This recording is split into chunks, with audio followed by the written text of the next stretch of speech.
bring this home because two of my fingers are still swollen. This one not as much. It's getting there. I can put pressure on it, but it's still a little fat and misshaped, so I just deaden stuff, especially on this guitar, being that it has such a slim taper neck. This is the only guitar I have that has like a 60s style slim taper neck, because this is early 70s Fujigen with Fujigen, I guess they call it. I don't know. I always thought it was Fujigen. Sounds better that way. But you can tell there, bears the mark. Classic old Japanese department store guitar. Made out of carefully selected pancaked tone woods. Mystery tone woods.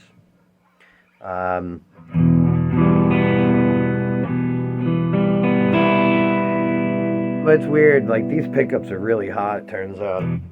Usually my little Sun SL 160 is on like, usually at about midnight or so, 11 o'clock midnight, but I had to turn this down to pretty much 9:30, quarter to 10.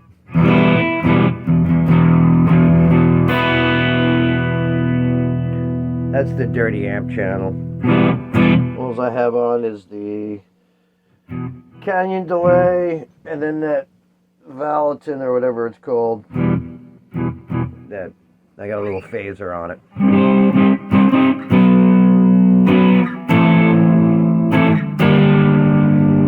But I can bend this finger now. I can't really put pressure on it yet, but it's getting closer to finger shape. Slowly but surely. Now, by the way, these are the racks that fell.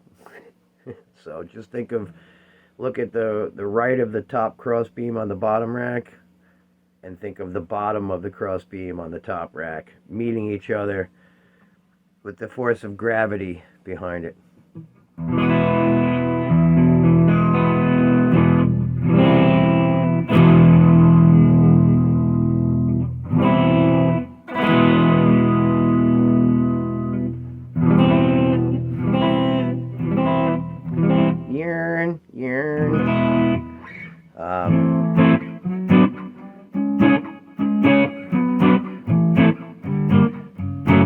Miss being able to play drums.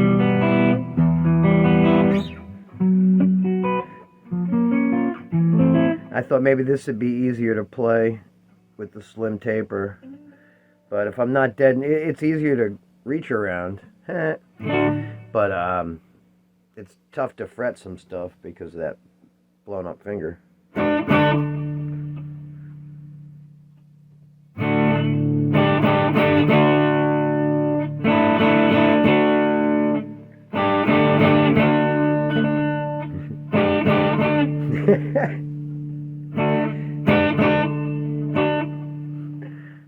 Really hard to do.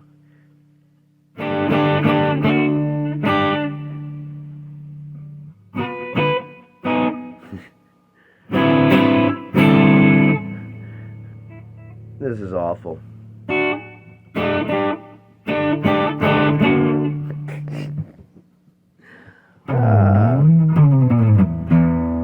Trying to hold chords with different fingers.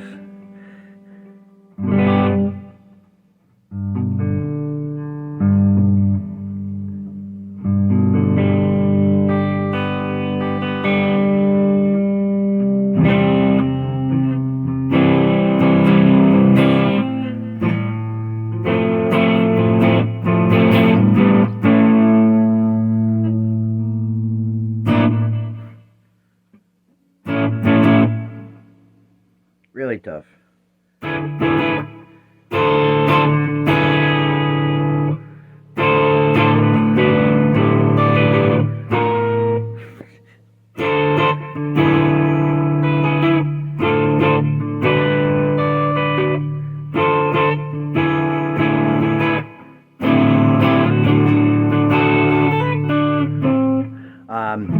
I've changed the pickups out of these a couple of times, and I always went back to the originals. Just nothing seemed to work right.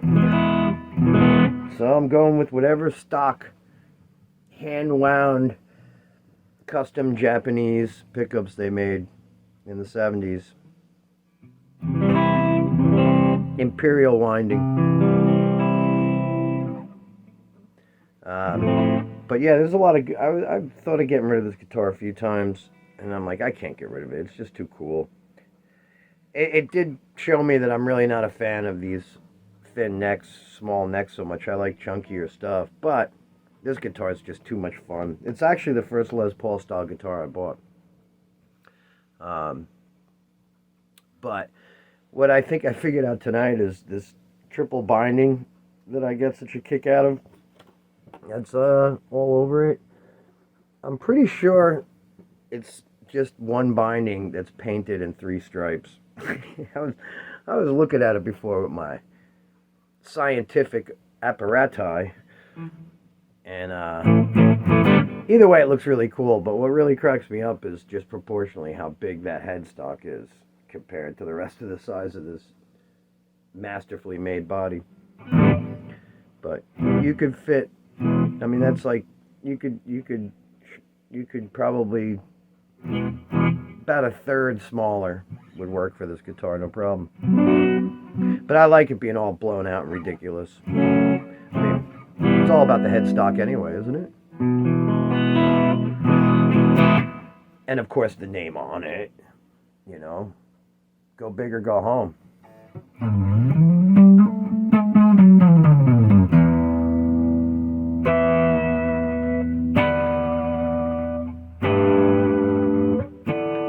I can't wait till the gold tops Bigsby is that loose.